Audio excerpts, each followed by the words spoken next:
Nice way to start. So, I've got good news tonight. I'm going to go shorter than usual for a very specific reason. I'm finding myself bending myself into a pretzel when I have to do more than one class at a time. So instead of doing 4 and part of 5 today, I'm just going to finish off 4. And then because I've created these as sort of standalone units, I'm thinking that it will be more coherent for everybody if I just focus on one class at a time. So that's what we'll do from here. So I'll be calling the video for tonight something like, well, Linda doesn't like 4A. I suggested that we do 4.1. That didn't work. So I'm thinking I'll just call it 4 continued. And then we'll start with number 5 next week. Okay. So depending, this gives you an opportunity to ask a lot more questions tonight if you feel like it. Or we'll just end early. It's up to us. Okay. So you'll remember that we were partway through our talk on the great chain of being. So I want to talk about patriarchy versus matriarchy, first of all. And I also have to screen share here. So let me do that. There we go. So, so the failure to take both these paradoxical aspects of spirit into account has historically led to some very lopsided and politically dangerous views of spirit. So the paradoxical aspects are that spirit is both the highest goal of development and evolution, but it's also the ground of the entire sequence of development. So it's fully present at every single stage along the way. So I'm just going to pick out whoever we haven't had a chance to hear from. So I see David Erickson is first on my list for number 7. If you wouldn't mind, David.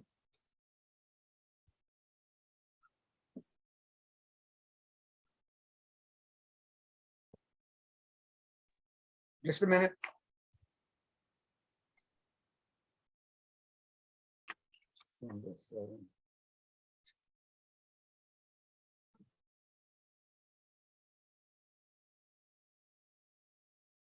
Okay. Traditionally, the patriarchal religions have tended to overemphasize the transcendental nature of spirit, thus condemning earth, nature, body, and woman to an inferior status. Prior to that, the matriarchal religions tended to emphasize the immanent nature of spirit alone, and the resultant pantheistic worldview equated the finite and created earth with the infinite and uncreated spirit. You are free to identify the finite and limited earth. You are not free to call it the infinite and unlimited. I have the spirit. Mm-hmm. Okay, thank you. So there's this natural division that many people other than Wilbur have noticed, that he puts it in a way, though, that most people haven't seen it before. So the historical consequences of these lopsided views of spirit have frequently been horrible. On the one hand, there was wholesale war for God the Father. On the other, there was large-scale human sacrifice for the fertility of the earth goddess. In the midst of these outward distortions, the perennial philosophy, which Wilbur refers to as the esoteric or inner core of the wisdom traditions, has always avoided these dualities: heaven or earth, masculine or feminine, infinite or finite, ascetic or celebratory. Instead, it has centered on their union or integration, what you could call their non-dualism. This union of heaven and earth, masculine and feminine, infinite and finite, ascending and descending, wisdom and compassion, was made explicit in the tantric teachings of the various wisdom traditions, from Neoplatonism in the West to Vajrayana in the East. It is this non-dual core of the wisdom traditions to which the term perennial philosophy most applies.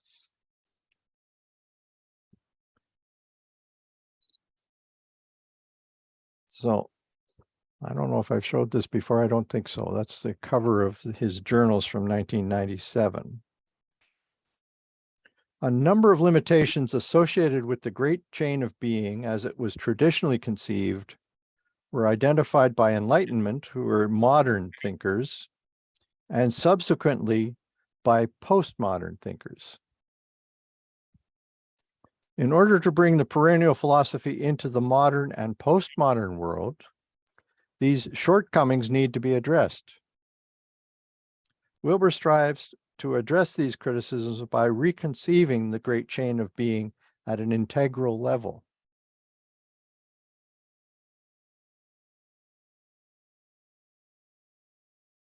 So, the great chain has matter at the center. Life is a greater expansion. Mind goes beyond that. And then the subtle soul has even larger boundaries, and the spirit really doesn't have any boundaries. And at the bottom here, you have the fields of study that address each of these. So physics for matter, biology for life, psychology for the mind, theology for the soul, and mysticism for the spirit. Now notice that there's also this outlier here, the spirit, in the sense of its non-dual nature. So it's like the whiteness of the paper here that all of these others are constructed of, but it transcends the whole paper altogether. Yeah. Okay. So traditionally, the great chain is understood to consist of matter, body, mind, soul, and spirit. Many religious traditions subdivide this further. So, for example, the soul is sometimes divided into psychic and subtle levels, and spirit into causal and non-dual. Together, these are supposed to include all of reality. However, they mostly describe the spectrum of interior personal consciousness, which is the first inadequacy of the great chain or nest. As a result of the lonely intellectual battle he fought when trying to synthesize 200 plus developmental charts from all fields of human knowledge before he wrote Sex Ecology, Spirituality, Wilber came to see that each of these vertical levels of the great chain needs to be differentiated into 4 horizontal dimensions. He called these the 4 quadrants. So this next diagram is taken from page 64 of One Taste. So Wilber placed the great chain of being in the upper left, just here. Okay. Then he added the objective correlates to each level to the upper right. So the sense is that if you're looking at level 5 in the upper right, number 5 is sensation. In order to have sensation, the body associated with it has to have neuronal organisms. Now, I'm not a biologist, so I'm taking a lot of this on his say-so, which is based on a lot of research of biology. And similarly, if we go to emotion, for instance, you have to have a limbic system to be able to feel emotion.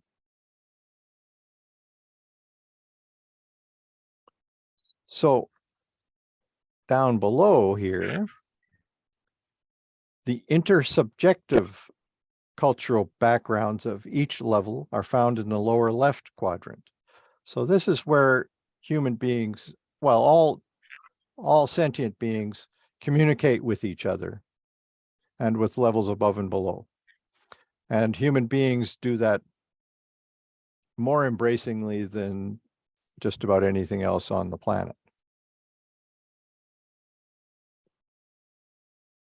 So, and then in the lower right, you have collective social systems.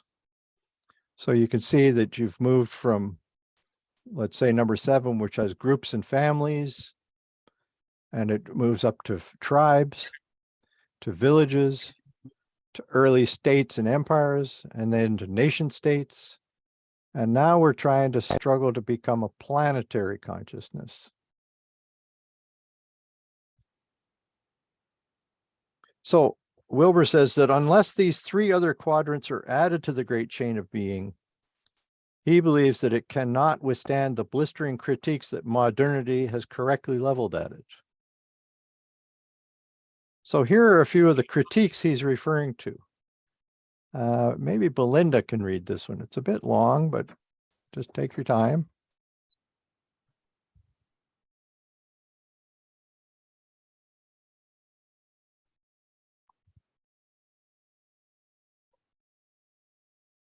Okay, I'm on it.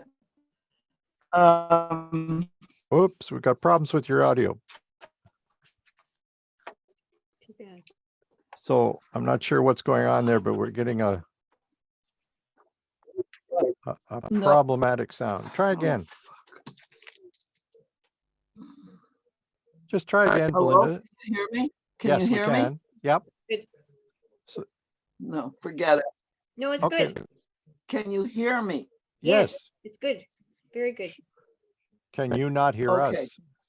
I am having a visual problem in that I have to be relatively close to the screen to read the screen, or I have to sit back and use a paper.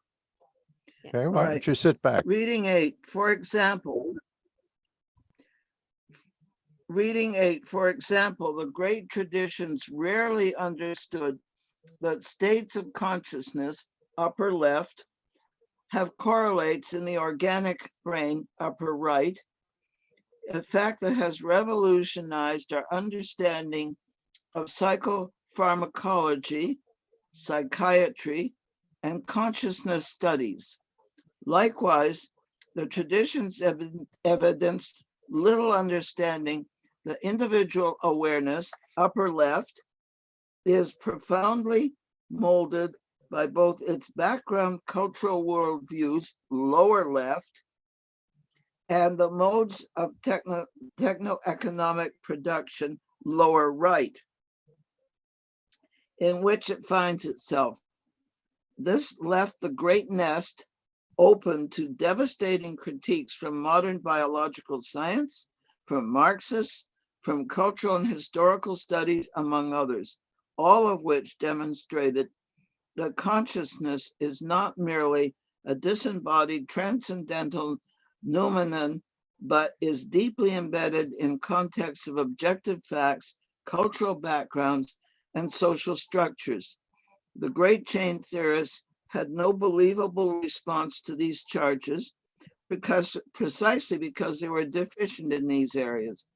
Only as body, mind, and soul and spirit are differentiated into the 4 quadrants can these objections be handled. Back to the 7 words. Everything is connected. Everything changes. Pay attention. That's me. Nice. So this is a survey of a huge amount of territory, as you can imagine. If you haven't had a chance to read Wilber, this may not make a heck of a lot of sense to you. But if you have dug into him, I think you'll appreciate his ability to summarize such a huge territory in not that many words. So maybe I should just stop at this point, see if anybody has any questions about what this is saying or any comments about it. Good. Mark, I've got a question. Please clarify. And David had his hand up as well. Oh, Okay, sorry. I didn't see that. Okay, Very go good. ahead. Yeah, He did. please clarify what the critics of the great chain of being were critiquing, because I didn't get that. Well, in this particular case, they were saying that you're focused too much on subjective reality. What's going on inside an individual's head? You're not relating what they're thinking to outside reality, whether it's other people, which would be culture, whether it's the institutions, which would be the lower left, the lower right, or what's going on in somebody's brain. So that's the gist of what they're aiming at, and they were all accurate. Was that all right, Jack? Well, I'm just wondering if that's fair to Lovejoy. What was he intending to make his system comprehensive? Is so comprehensive? Was Lovejoy? Yeah. I Or think is he just is he talking about Lovejoy's book, or just the idea No. of the chain of being? The idea of the chain of being. He's not aiming it at Lovejoy at all. Oh, okay. Oh, Yeah, so he's summarizing this the idea. Okay. thousands of years of history as they've been portrayed in many, many different books. Yeah. Okay, that helps. Thanks, Mark. Okay. All right, David, what's up? Yes. Could you come up with a few examples to illustrate those points? No. You couldn't? Oh. Oh my God, that would take a long time, and I'd have to go back and do some research to be able to pull them back. Yeah, that's the only weakness I find. Well, not a weakness. My weakness in understanding it is if there was, just a couple, an example that would illustrate, because you're dealing with generalities there. I know. And yeah. If you already know, that's great. I'm just looking ahead in my notes to see if I'm going to talk about that specifically. I don't think I've really gone into that in real detail this time, unfortunately. Oh, I tell you what, just another as an example, what is an example of a matriarchal religion and a patriarchal religion? I guess Islam, for example, would be a heavily patriarchal, wouldn't it? Yeah, as would Judaism. The matriarchies are typically associated with earlier stages of human development. Yeah. So like Hinduism, for example? Well, yeah, to some extent that can be, depending on the particular slant. But I think they're reaching back even further in history to look at the anthropological evidence of cases where women were the gods, if you like. They were the leaders of the society. This is not something I know much about, but go ahead. Would religions such as, let's say, indigenous people of North America be matriarchal? More so. Yeah, not, I don't know. Matriarchy is usually associated with agricultural societies, David. So with the emphasis on fertility, because life depended on the fertility of the earth. So the feminine is the symbol of fertility. So matriarchy is usually associated with older, usually older agricultural societies. Yeah, I'll just follow that with, and this is the last point I'm going to make, is I think what you're saying is that polytheistic societies would be matriarchal, and once we got into monotheism, they became patriarchal. Is that a generality much? That's correct, I think, Mark. I'm not quite sure I would say that about polytheistic religions, because some of them are pretty, even Hinduism is pretty much focused on males. But Harold, Yeah. who is an expert in this subject, might have something to share with us here. Yeah, my understanding is that much of the Paleolithic and Neolithic societies and religions were matriarchal because they found all these great goddess statues all over the world. But I agree with Mark. Mesopotamian and early Indus Valley religion had, you could call them polytheistic, but they had a lot of male and female deities, but the males seemed to be dominant. But the earlier you go, in other words, before 6,000 years ago, most of humanity's religions and societies were matriarchal. This book is described in a book called The Chalice and the Blade, and another book called When God Was a Woman. There's a bunch of literature on this. It's quite interesting. So in other words, from 6,000 years ago, they call it a patriarchal takeover, where men started to be more dominant in society and in the cosmological thinking. But before that, women were dominant, the evidence suggests. Anyway, that's my understanding. That's very helpful. Yeah. Okay, Belinda, you have your hand up.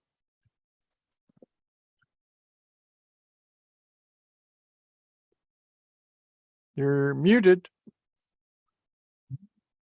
Belinda, we can't hear you. Hmm. Oh. Can you hear us, Belinda? Hmm. So You need to turn your mute button off.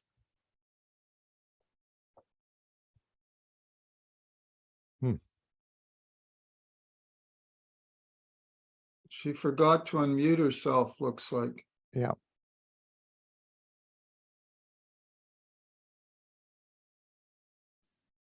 Technology is overwhelming sometimes. There's no Yes, question yeah. about it. Oh boy. So maybe, Belinda, you should go back and sit with David because his computer is now working properly. That's a good idea. I think she just closed her machine, so maybe Yeah. that's what she's going to do. Yeah. Okay, Jack, you Well, have I your hope she hand is. up still? Yeah, my hand is up, and I think Harold is quite correct. My study of religion, Paleolithic and Neolithic societies, of course, Neolithic societies were largely agricultural, as I said, were matriarchal. And in modern times, there's been an attempt among some feminist theologians. There was a woman professor at Ottawa U, I forgot her name, Jewish lady, who was trying to resurrect the goddess and all that. Yeah, I think the problem for Wilbur with the great chain of being, Mark, was that it wasn't multi-dimensional enough. That's fair. That was Wilbur's critique of it, because he's a guy who likes to think in multi-levels, holistically and as multi-level as possible. So if you think of the chain of being, of links of the chain, it's not multi-dimensional enough for Wilbur. So that's why he and other folks did a critique of it. It wasn't covering enough territory, so to speak. Well, he's actually summarizing critiques that had been launched for 150 years or so before his time. So he's doing us a service by putting things in perspective for us. Putting them all together, eh? That's correct. Yeah. Okay, Mr. Bill, what's up? So it seems in the discussion that we're intermingling social paternalism or patriarchal societies versus spiritual or religious, and because we extrapolate our society as being a product of a religion, we seems like we consider them one and the same. What I've seen from observation, to a degree, this is purely speculative, but it seems to me that whenever there is societal breakdown in a in a paternalistic or patriarchal society, women take over. That essentially when what is the hierarchical system that's embedded in how things work, when that starts to when any dysfunctionality or lack of sustainability starts to manifest itself, women start to pick up the pieces, so to speak. And so we have I think we have a lot of matriarchal societies in these areas of the world where the system is broken, where the state is broken, where the condition of the people are, you might say, just badly affected by the damaging effects of a patriarchal society. Whenever, and religion seems to be the focal point of where you can say we started to have patriarchal societies. Lack of religion and rejection of it is when things start to collapse, and with the remnants of the patriarchal structure, and that's when women seem to swoop in and take over. I think one example would be Black neighborhoods in the Deep South, where the patriarchal society has been broken from perhaps outward forces, but it has been broken, and it's become a maternal or matriarchal society in terms of what's really going on within the structures of how people operate. That's an interesting observation. And I have to say that my experience up in the northern part of the Yukon would confirm what you were saying, that once the society breaks down, it's the women who are there to pick up the pieces and to help their struggling men readjust and redirect their energies in a more positive way. Wow. Interesting idea. I had my hand up. It's Oh, did you? I didn't not notice, easy to David. see it. Oh, Go ahead, But please. it's in the upper left corner. I can hardly see it myself, but it's there. Okay. So, Well, look, I know this. I know that in prehistorical societies, actually, the mainstay, of these societies was women. Really, they kept everything together. They normally we have this idea that the men hunted, so that, did this and did that, and that isn't entirely true, apparently. But anyway, what I wanted to mention to you is that, for one thing, what I noticed about Wilbur is the geometrical nature of his work, the diagrams. yeah. Very Loves them. geometrical. Yeah, geometrical. And another point that I'd like to make is Shoghi Effendi drew a relationship between the individual and the collective society, if you recall. And he said they both go together. The individual contributes this, that, and the other thing, and society basically supports it. And I forget what else he said, but the thing is that the two go together. Mm-hmm. It's an organic thing. Yes, it is. And, well, I just think this is important. And I don't know. For me, I keep on thinking of unity. And unity, really, Baha'u'llah said it's the most powerful force, aside from love in the universe. And this is something that we don't really understand. I'm just being general about it. We tend not to understand, all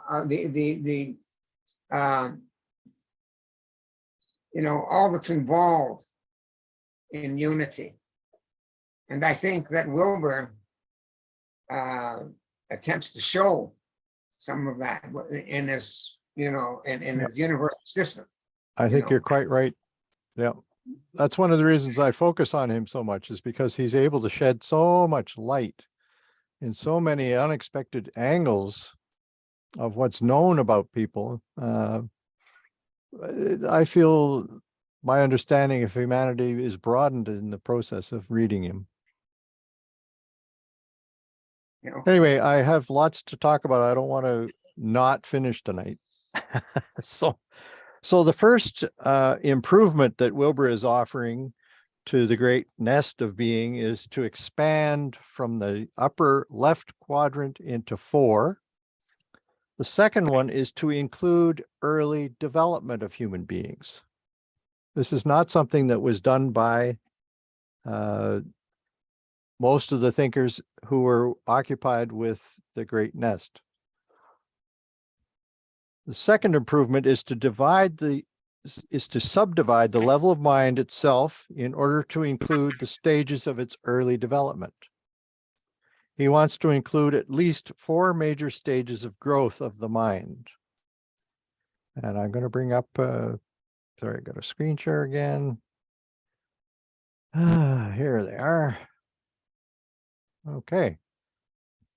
So the magic stage is from 2 to 5. So that's the purple on the left.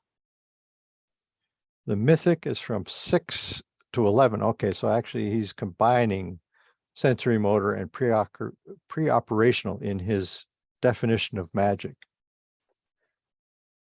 Okay, so then we've got the rational stage, which is also known by the name of formal operational stage in Piaget's language, from 11 years old through adulthood.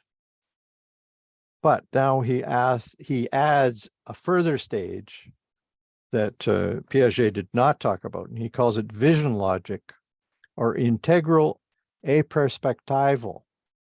And that means that you're able to take many, many different perspectives on things. So this is something that only happens in adulthood, if at all. We'll have a lot more to say about this one later. So just in case you want to know what he looks like, there's Jean Piaget, friendly looking fellow.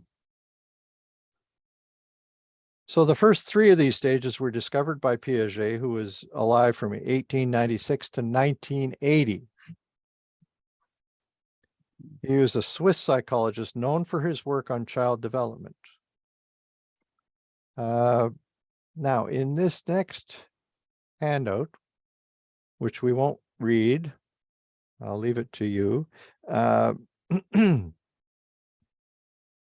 Piaget comes up with the terms pre-operational, con-op, and form-op. So you can see here the pre-op is the pre-operational stage in magic. Concrete rule or role mind is con-op. And formal operations corresponds with the rational stage. So this is something that universities teach entire courses on. But this is just a quick overview of these things taken from Wilbur. He's done us the favor of sharing all of this together in one place. And I think I'm not an expert in this, but I have a feeling that it's based on a lot of research that he's looked at. So this last term that we were talking about, vision logic or integral aperspectival, was a term created by Wilbur, but it was based in part on the work of Jean Gebser. who was alive from 1905 to 1973. He was a philosopher, a linguist, and a poet. So if this fourth stage that we're talking about is added, a more complete great nest of being would have 10 levels, each of which enfolds its predecessors in a development that is what he calls envelopment. So you're embracing more and more of reality as you move from one stage to the next.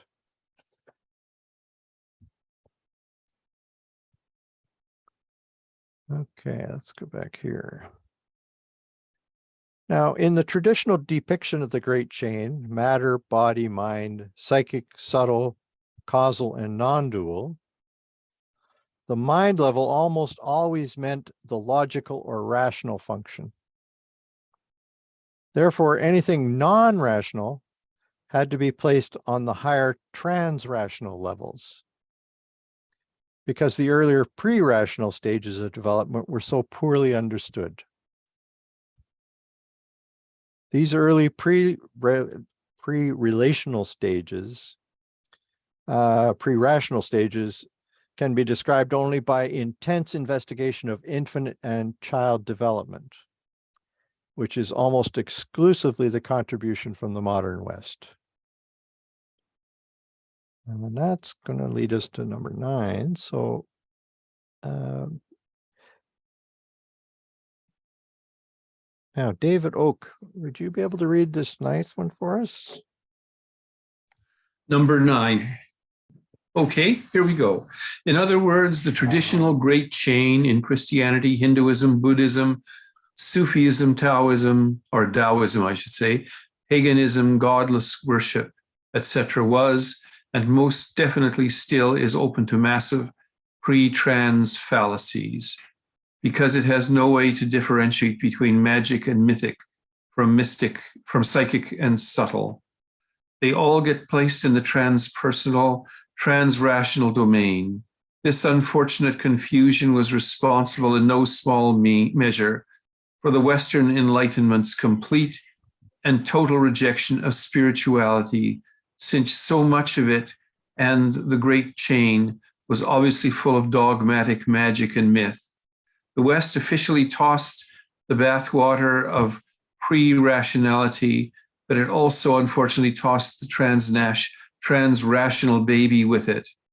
And that's Ken Wilber, One Taste. Mm-hmm. Thank you. So he's describing something that was very meaningful to him, because in his first 2 books, he didn't notice that he was making this fallacy, that he was confusing what happens before people have developed consciousness, the pre-rational stage, with what comes after you've learned all the rules of society, you know how to dialogue on any topic given to man, but then you evolve beyond that. You're able to see the problems with what we're currently all thinking is fairly good. He was making that mistake in his early books, and then suddenly found that it dawned on him that they were making big mistakes about this. And he's called it the pre-trans fallacy. In other words, since both pre-rational and trans-rational states are in their own ways non-rational, they appear similar or even identical to the untutored eye. Once pre and trans states are confused, then one of 2 fallacies occurs. The first is reductionism, and the second is elevationism. So we'll give you some examples here. In the first, all higher and trans-rational states are reduced to lower and pre-rational states. Genuine mystical or contemplative experiences, for example, are seen as a regression or throwback to infantile states of narcissism, oceanic adualism, indissociation, and even primitive autism. So this is the route taken by Sigmund Freud in his book, The Future of an Illusion. I remember being very upset when I read that when I was in university. I thought, this guy doesn't know what he's talking about. In reductionist accounts, rationality is the great and final omega point of individual and collective development, the high water mark of all evolution. It's never going to get any better than rationality. No deeper or wider or higher context is thought to exist. Since no higher context is thought to be real or to actually exist, then whenever any genuinely trans-rational event occurs, it is immediately explained as a regression to pre-rational structures, since they are the only non-rational structures allowed in that way of thinking. Okay, how about now, Linda O'Neill, are you feeling up to reading?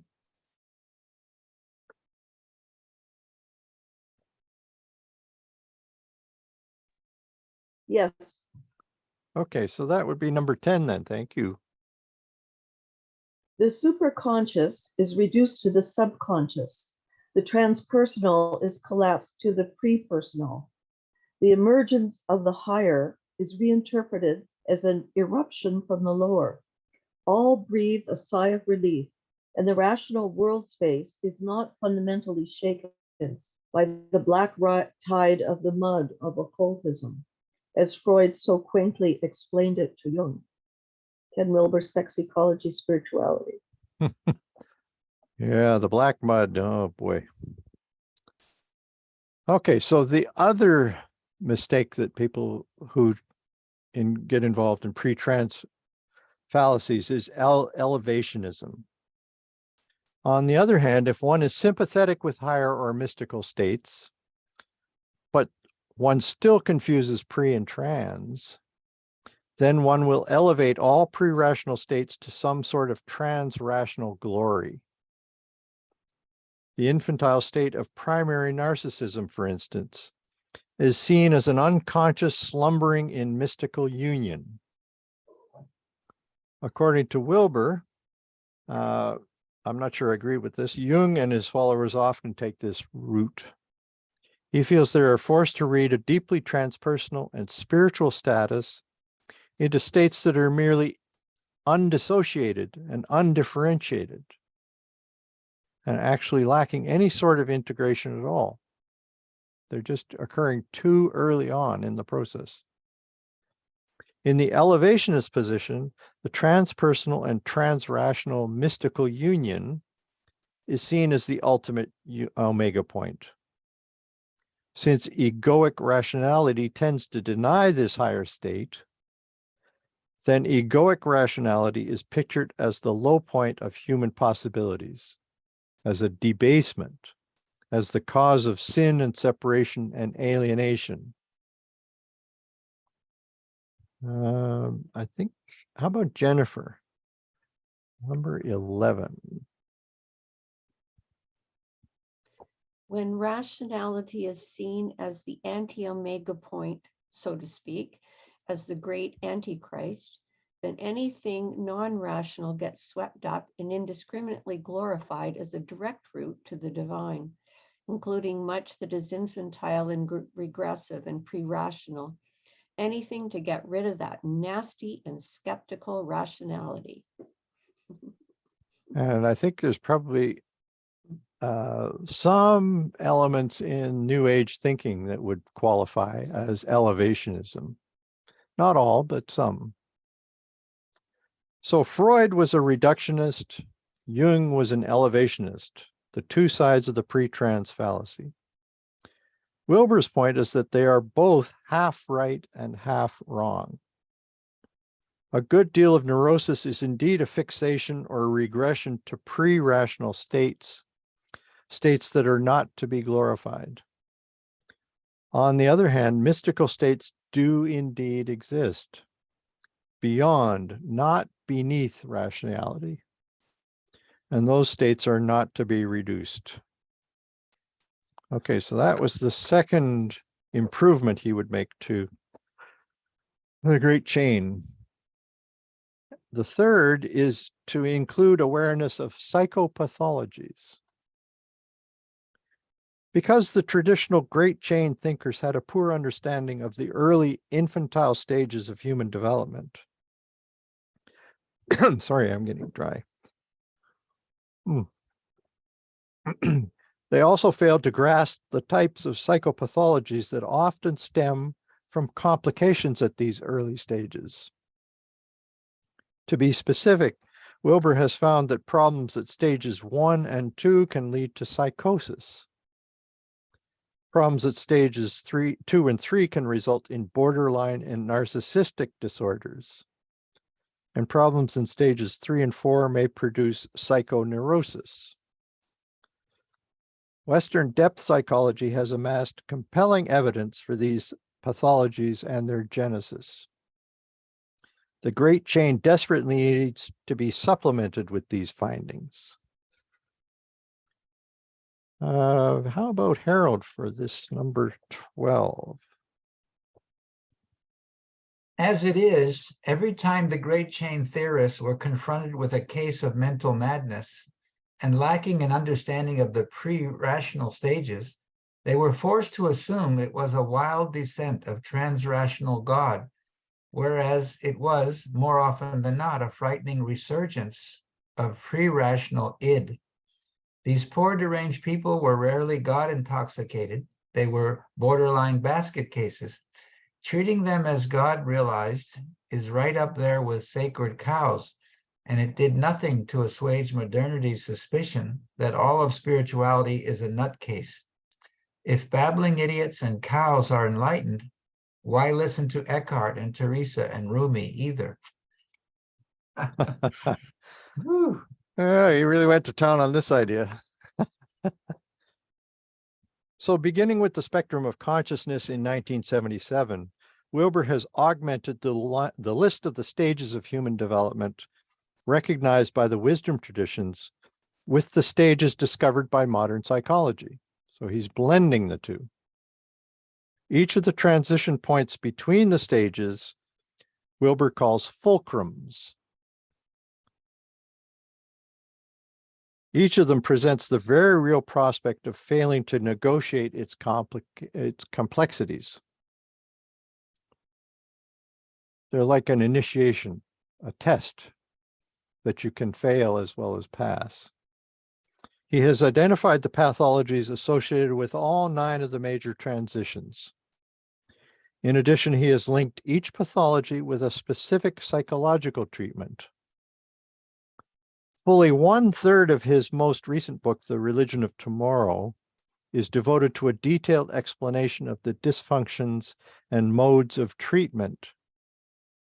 Here is the list as he first presented it in 1986.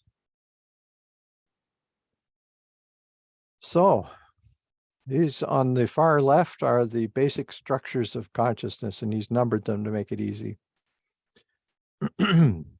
And in this case, he's using Piaget for several up to level 5. And then, well, I'm not sure what particular group he's referring to with existential. The psychic, subtle, and causal are terms he's borrowed from Sri Aurobindo. So, and he calls the transition zones in between them, these little circles in the middle, fulcrums. So at those fulcrums, you can potentially fail for whatever reason. And this is the type of problem in the pathology column that you will encounter and that psychology really has to come to grips with. They tend to deal with sort of existential pathology and all the way down. So far, not too many people are aware of these top 3. But there are treatments associated with every single one of them, as you can see on the far right here. So as I say, it's almost 250 pages of this new book goes into detail describing each of these structures and the pathologies associated with them and the modalities of treating them. But we can't go into that kind of detail tonight. Okay. So the last improvement that he comes up with is to include an understanding of evolution. The fourth inadequacy of the traditional great chain is its lack of an understanding of evolution. This understanding is also a rather exclusive contribution of the modern West. Wilbur and others have noticed that if you tilt the great chain on its side and let it unfold in time, instead of being statically given all at once as traditionally thought, you have the outlines of evolution itself. So let's see, I didn't actually do that, but if you take the left-hand part of the screen here and tip it over, you can see that you're progressing from level 1 to level 2 to level 3, and that occurs over long periods of evolutionary history. In this way of thinking, evolution to date, starting with the Big Bang way back then, has unfolded approximately 60% of the great chain in precisely the order laid out by the chain itself. In sentient matter, to living bodies, to conceptual mind, or using terms borrowed from Teilhard de Chardin's The Phenomenon of Man, from the physiosphere to the biosphere to the noosphere.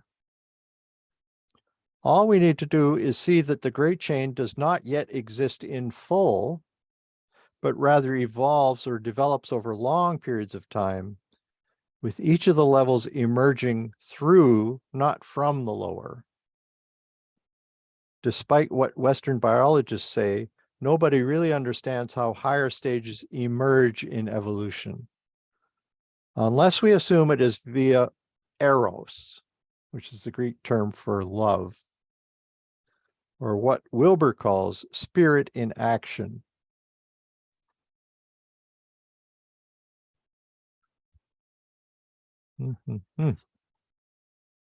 So Linda Russell is next on the list here for number 13. Reading 13.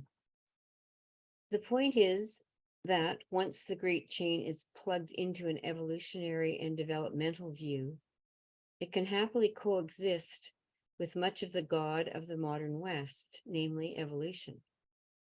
Moreover, it raises the stunning possibility: if evolution has thus far unfolded the first 3/5 of the great chain, isn't it likely that it will continue in the coming years and unfold the higher 2/5?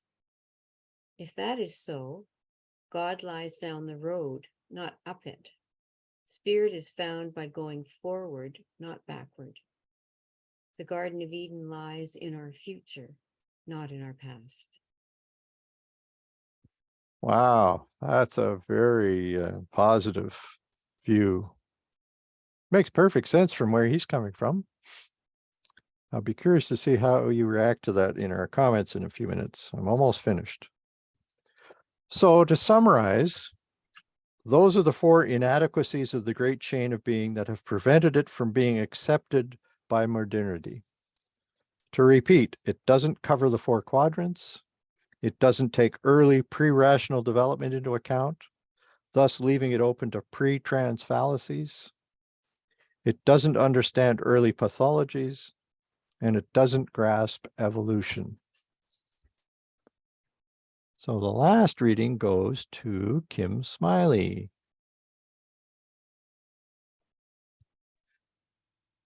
Wilbur maintains that repairing those deficiencies can, and I believe will, make the great holarchy fully compatible with modern research, evidence, and information, thus uniting the best of ancient wisdom with the brightest of modern knowledge. And this is precisely the essence of the integral approach. I can't help but think of Houston Smith here.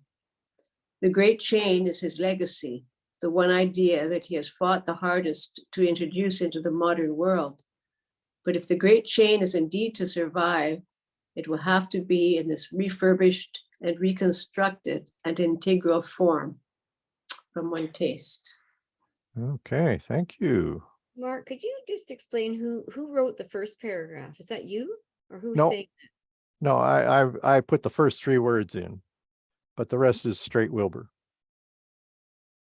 Oh, I see the quote. Sorry, I missed the quotes. Okay. Yep. Okay, so I'm going to stop sharing, and then I'm going to ask Harold to say what he would like to say. You know, I completely appreciate Wilbur in many ways. I want to explain how I'm starting to understand him. It looks to me like his main category is what I would call development or evolution or advancement. He's looking at every field. That's what's exciting. He's incredibly multidisciplinary. Mm-hmm. And he's in a way bringing about unity among all the different disciplines. And the disciplines look in different places, and some of them look inward and some look outward, and some are about individuals and some are about the collective. So he's putting all these models and sequences of development and advancement and consciousness into one set of concepts and charts. So I think highly multidisciplinary. And this is the part I really appreciate, his multidisciplinary, and he's sort of making a place for every contribution that anyone would bring to the table, right? So hence the word integral, integrating anything that anyone wants to bring. So anyway, I realize I've absorbed more of him than I realized, because every time I try to teach a course or understand something, I'm looking at several disciplines. I don't trust one discipline. Mm-hmm. I want to look at it from a couple of different angles. And I think that's very much a sort of Wilbur habit, right? That's what he is doing. And it really paints a larger picture. Anyway, so yeah, this session today really helped me understand that about him, and that I've unconsciously and sometimes consciously absorbed what he's saying. Because I think I too am very interested in development and evolution, and so is the Baha'i faith. Absolutely. Baha'i faith is highly developmental and evolutionary, and explaining the past, the present, and the future. And so Wilbur's trying to do that too, by looking at everything anyone's ever learned in any field and reconciling them and putting them on one sequential chart. Anyway, yeah, sorry to say so much, but no, that was excellent. Great summary. Now, I would only add that in this particular case, the 4 quadrants that we were seeing a little earlier helps to understand the Baha'i faith point of view that science and religion need to go together. Because really, if you look at those 4 quadrants, the ones on the left relate to religion in some way, and the ones on the right are all science. Very good. Yeah. Yeah. So you need to have them talking to each other, because they're growing up together anyway. It's just that we hadn't recognized their close relationship before. Another word for him is complementary and supplementary. He's looking at how these different angles supplement and add to, build upon other insights. Let me just, I see there was a quick, Belinda saying the 7 words, everything is connected, everything changes, pay attention. And then more recently, she's saying, Shoghi Effendi spoke about evolution in this way. I think you're quite right. Okay, so now I see David Erickson has his hand up. What's going on, David?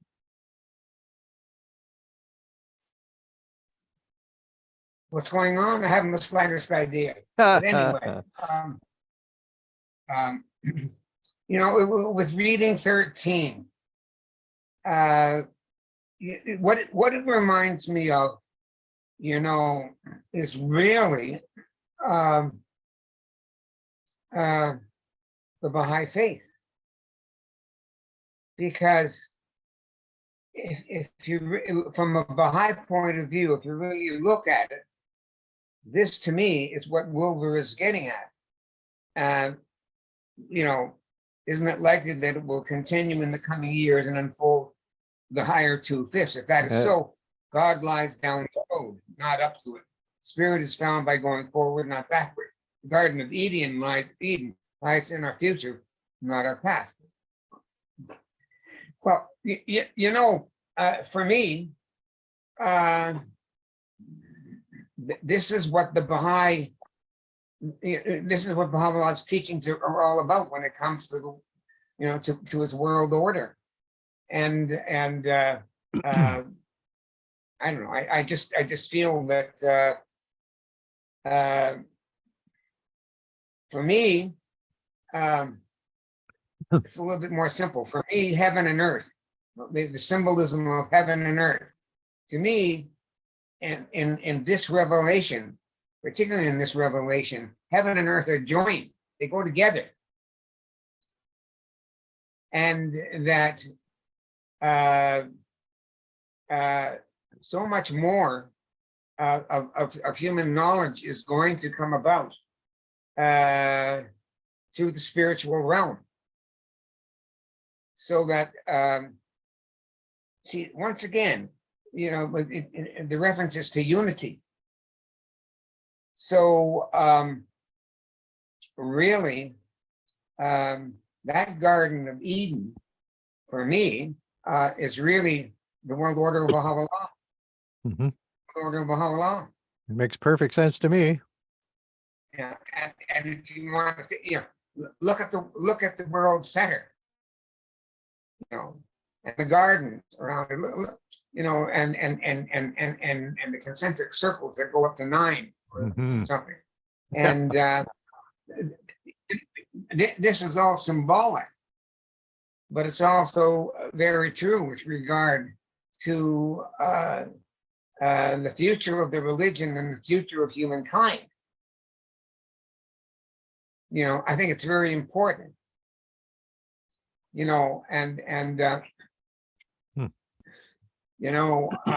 was also reminded of William Blake, because William Blake said that reason is not the be all and end all. Yep. In his mind, it's imagination. It's human imagination, and that's something that I understand. Because imagination is one of the faculties that we have, one of the powers of the mind. And so I remember Einstein saying the same thing. And in the physical sciences, it isn't just reason. There's a lot of imagination with regard to the sciences. Anyway, I won't say anymore. You're making very good points, David. I couldn't take any exception with any of them. Okay, well, thank you. No, they're great. Alan, what are you thinking? Yeah, I was going back to the same thing that David and the other people have identified, this concept of Garden of Eden. And there's a quote from Abdu'l-Baha on this that I think that ties in very nicely.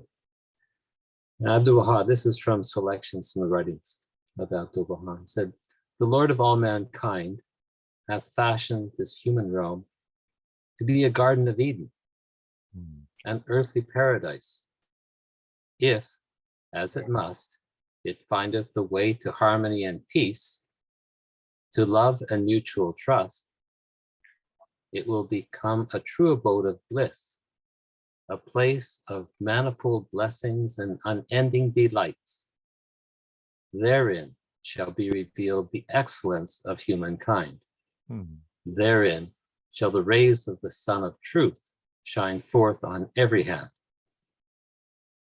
So, gorgeous. Just perfect. We are heading to the Garden of Eden, according to Abdu'l-Baha and Wilbur.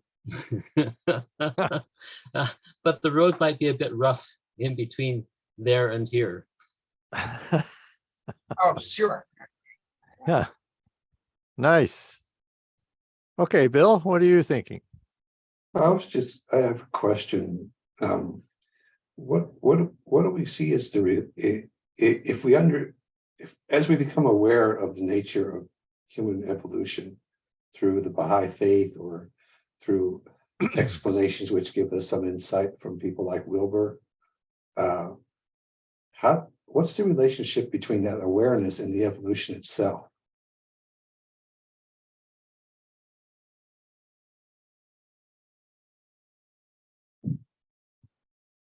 I don't understand that question, Bill. Okay, so we're able to, if human beings, like people like us, are studying this, let's like premise that a good part of society or humanity has studied this and have elevated their awareness of the nature of the evolution of humanity. Now we could say, well, that will help accelerate bringing us to that Garden of Eden, and that's a relationship that it affects speed. But we could also say that it affects the nature of that evolution that we're describing or defining itself, and that would therefore maybe take a different direction or require a redefining or deepening of understanding. So what I want to know is as we become more aware, those things that we become more aware of, we have a different relationship with, perhaps areas where we had no relationship with because we were dead to it, we were not aware of it. Exactly. So once we have a body of humanity that has established some degree of awareness of this evolution of humanity, does that affect the evolution itself? Mm-hmm. It definitely does. Yeah, it's a symbiotic relationship. I would think that any progress that's made at the individual level affects the collectivity, maybe in small terms, and similarly, any development that the world itself makes has the capacity to impact every one of the individuals in the societies. Which is one of the reasons for doing a course like this, so that we all raise our consciousness together. And to that extent, we're able to impact everybody that we relate to. And they do the same with their friends and neighbors, etc. So that's one of the points that Wilbur is making, is that these 4 quadrants evolve together. He calls it tetra-evolving, 4 evolving together. So any improvement you make in one quadrant is going to have an impact on the others, and is based on development that you've made in those other quadrants. So you're hamstrung, really. If you're really stuck physically, it's going to slow you down in terms of the upper left, because you're being dragged down all the time by what's going on there. And what's happening at the moment is that the society around us is in such bad shape that it's dragging us all down. It's all limiting us in our communications with other people and our sense of what's possible. So it's like an anchor dragging along behind us. So one of the best strategies is to actually dive into that problem and fix it, which will allow us to float more easily collectively. I don't know, Bill, what do you think? Is that an answer, or is that certainly is an enlightening perspective on the question. I don't know if there is, there's a lot of I guess what I'm asking is too much in terms of, I mean, that is, I think that's taking the question and optimizing its benefit for our understanding with the answer.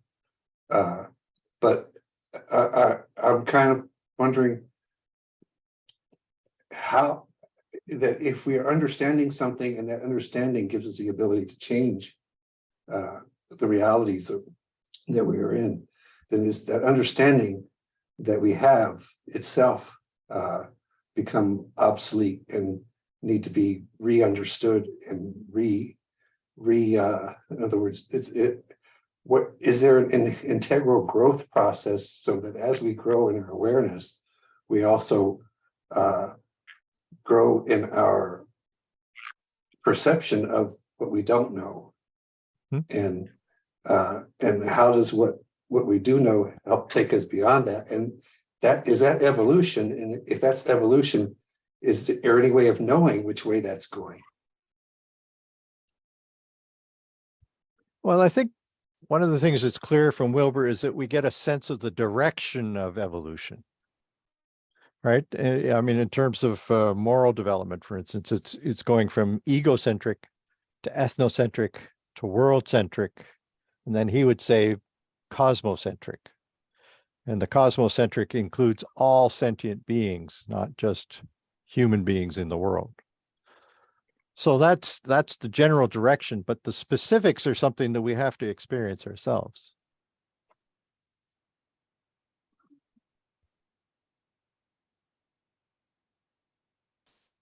Okay, Jack, what do you think? Oh, very interesting discussion. Well, Adam and Eve got kicked out of the garden. And as Joni Mitchell said in one of her songs, we've got to get ourselves back to the garden. And as Baha'is, we believe that that's where Baha'u'llah is taking us on an evolutionary path. Somebody has written here that the Garden of Eden is Linda, the kingdom, correct, the kingdom of God on earth. Mm-hmm. Also, don't forget what Jesus said, the kingdom of God is within you. Mm-hmm. So for me, the meaning of the Garden of Eden also refers to the new race of men and women nice. that will evolve in the future, of course, over many generations of spiritual education, when the human race will have learned to cure itself of all its neuroses and psychoses and all of the things that we suffer from, addictions and so on in this world. Now, I've got to say something in defense of the great chain of being. I'm very happy that Wilber's multi-dimensional, let's go back to the vertical and the horizontal. The great chain of being is absolutely correct. And its fundamental principle from a Baha'i point of view should not be criticized, because it starts with God. It goes, the Baha'i would include the prophets as the next level, angelic beings, then human beings, and then, of course, the ladder of nature, animal, vegetable, mineral, so you have a hierarchical view there that is fundamentally correct. Doesn't mean it's complete. Doesn't mean it's complete. Wilber has broadened it out horizontally in a very encyclopedic and impressive way to point out other dimensions. But my understanding as a Baha'i is that the great chain of being, if we talk about it as the levels, the cosmological levels that Mark, you've talked about and taught us about before, very, very clearly hierarchical. Now, when we look at the Baha'i administrative structure with the election of the Universal House of Justice at the top, then the national spiritual assemblies, the local spiritual assemblies, so on, coming down to the individual, what is nice about this is that if the dynamic or the flow, if you like, of the Baha'i administrative order and its consultative process is not just top down, it's also bottom up. Yep. Because the consultative process can begin with the individual, go right up to the local level, to the national level, and then, right up to the Universal House of Justice. So you get a whole, if you like, a flow of water that's both descending and then anti-gravity ascending as well. So, and Shoghi Effendi did say in the Maxwell Pilgrim Notes to May and Mary, who was at that time Mary Maxwell, before she didn't know she was going to become Shoghi Effendi's wife at that time, that the faith was hierarchical and we shouldn't make an apology, any apologies for it. But we have to point out that it's not strictly hierarchical. And what I'm gathering from the discussion today, because we talked about the vertical and the horizontal, and that was in also, Mark, in the podcast we listened to with Van Jones and Tara Brach, talking about how you translate individual spiritual development into social transformation. So I just want to put that caution in there that we shouldn't think that the great chain of being or the levels, the hierarchical levels of existence are wrong. They're perfectly correct. But the value, it seems to me, of what Wilber is doing is that he's broadening out, the horizontal dimension as well, and probably the vertical as well in different ways. Very much. Vertical and horizontal. So he's, if you like, enlarging the roadmap. But let's not forget that the great chain of being, or the levels of being, beginning with God and going down to the mineral, and of course Baha'is would include the prophets there as the next level down from God, which I don't think Wilber does. Right. Basically correct. It's basically correct, and it goes back to Plato and Aristotle. It's been around for a very, very long time. Yep. So what you're doing, Jack, is you're describing, first of all, the arc of descent from God through all these levels down to the mineral level. Right, right. And what this course is aiming to do is to increase our knowledge of the arc of ascent. Because human beings are at the bottom level and seeking to strive back up that chain of being.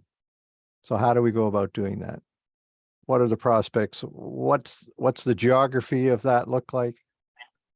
That's what this whole 2-year-long course has been hoping to describe. And it's doing that, yeah. Well, maybe. We'll see. Okay, Meryl. Yeah, you've been patient. Thanks. Yeah, mine's just basically a question, and it goes back to when we were talking, or when you were talking about the 4 quadrants evolve together, and that then you were talking about how right at this moment society tends to be dragging us down in terms of communication and what's possible, and then that the solution is to dive into the problem and quote unquote fix it. I'm not sure if that's the right language, but whatever. But anyway, my question is, where in Wilber would we read to get more insight on that level of us, like a human being wanting to feel more positive in this world as it is, and in its evolution or transformation in a positive direction? Is that question clear? Or Yes, it is, but I'm not sure that I have a good answer. I mean, that optimism is in almost every book he's written. So I'd have a hard time actually zeroing in on a particular text for you to read. But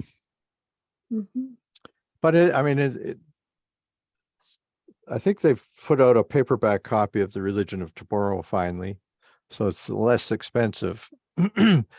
But by taking a look, for instance, at that 250-page section where he talks about the different kinds of pathologies that people develop, he then goes and talks about how they are treated. So that gives you some real ammunition to figure out how you go about improving your own situation if you recognize that you're stuck with any of these problems. And then it also can be applied to the society at large. Although that wasn't his focus when he was writing that part, but the same rules of engagement would occur, I think, on a societal level. So for instance, spiral dynamics, which is one of the systems of development that he quotes quite a lot, was all about values and promoting values, and really earned its reputation in its interaction with the people of South Africa before they were liberated from the terrible apartheid system that they were in. Oh, okay. So that's Okay. an interesting angle. So you can see a real world application of this type of thinking in that case. Where's that spiral dynamics in his books? Well, there are certain books that he refers to spiral dynamics more than others, but there are books about spiral dynamics. And I have an article here that might be something you would appreciate. So I'll send that to you. Thank you. Tomorrow. Thank you. I'll just write a note to myself to do that. But I think you might find it somewhat interesting. I don't know. That's the most obvious case that jumps out at me at this point. Thank you. I appreciate that. Okay. Yeah. It's good. We got to start thinking about how to make this practical. Like how to, make it work. Like I love Weber, but I get, as a friend of mine said, who also loves Weber, it gives me a headache.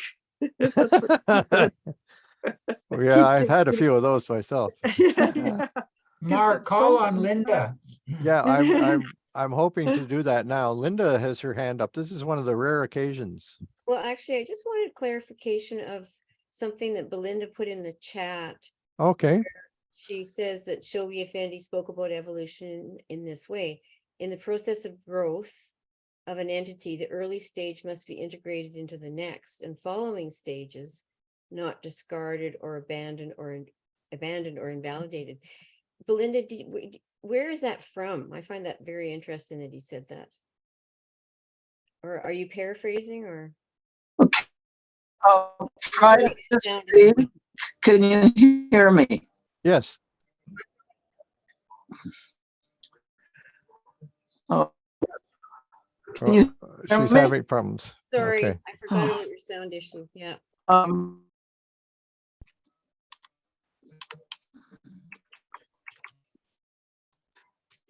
Maybe typing your answer would be the best way to go. Maybe typing out her answer will be the best way to go. Yeah. Okay, thanks, Belinda. Okay. Jack, you're back on again?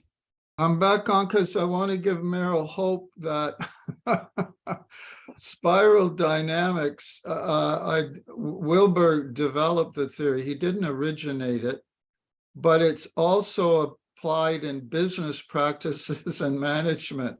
So we actually do get some practical application of, and it is also an evolutionary model, spiral dynamics. And I quite like the name, and from what I remember, you taught us about it, Mark. It's really good, spiral dynamics, but it does have practical applications, and it's been developed by a lot of people. Ken Wilber was perhaps in his own way. I'd have to look it up, but He wasn't the major player at the beginning. No, and I've written a piece about spiral dynamics that will be in either class 6 or 7 with photographs of some of the key individuals associated with it. So stay tuned. There'll be more coming, but I'll give Meryl a heads up with this this article, which is describing the whole history of that particular movement.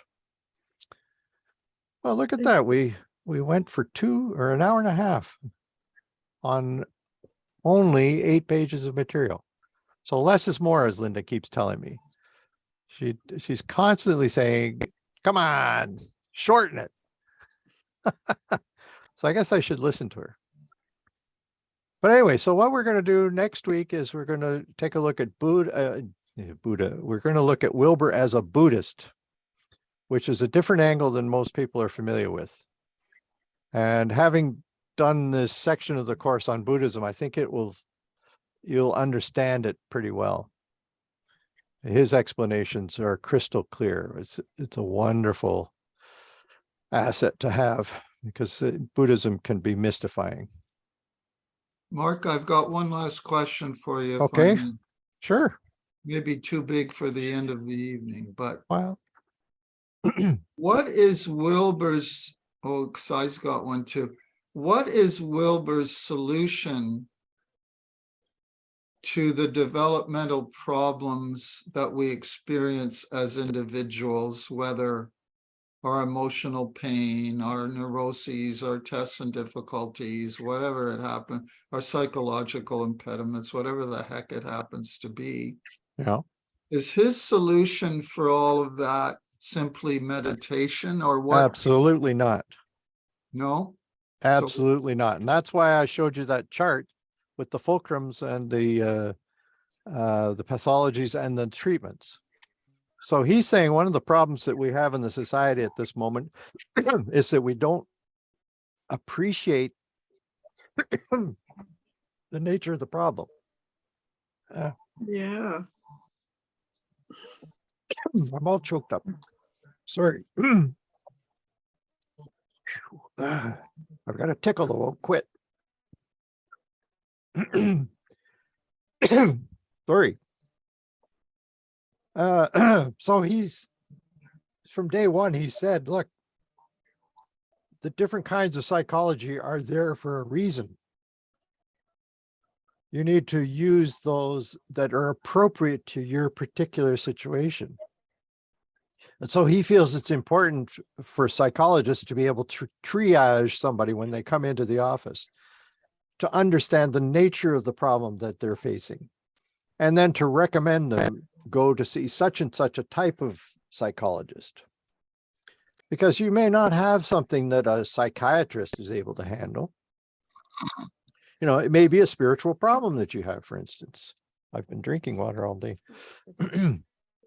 But so that list of treatments that he's shared with us is well worth the time to look at, because you'll be able to detect where you fit, I suspect, and what kind of a psychoanalysis or a psychology person you're going to need to go to in order to be able to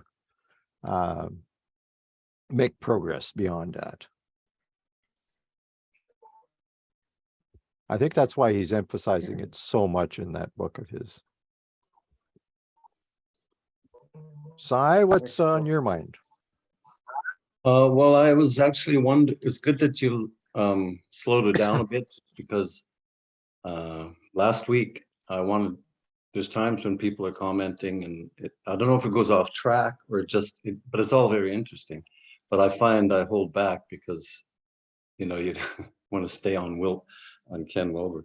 Anyway, I wanted to respond to, I think it was Meryl that said something last week, and that's why I didn't comment.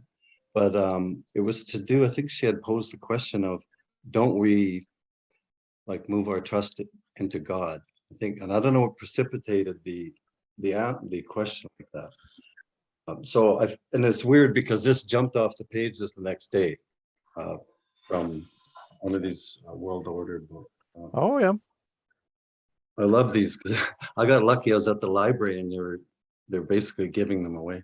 This one is from 1972, and I just want to read. It's a quote from Abdu'l-Baha, and it goes to that point. He's talking about the relationship between knowledge and will. Will is the center or focus of human understanding. We must will to know God, just as we must will in order to possess the life he has given us. The human will must be subdued and trained into the will of God. It is a great power to have a strong will, but a greater power to give that will to God. The will is what we do. The understanding is what we know. Will and understanding must be one in the cause of God. Intention brings attainment. Yeah, the last sentence is intention brings attainment, which I thought is a nice 3 words. So that clears up for me. We have, I think as Baha'is, we tend to live as Baha'is and forget.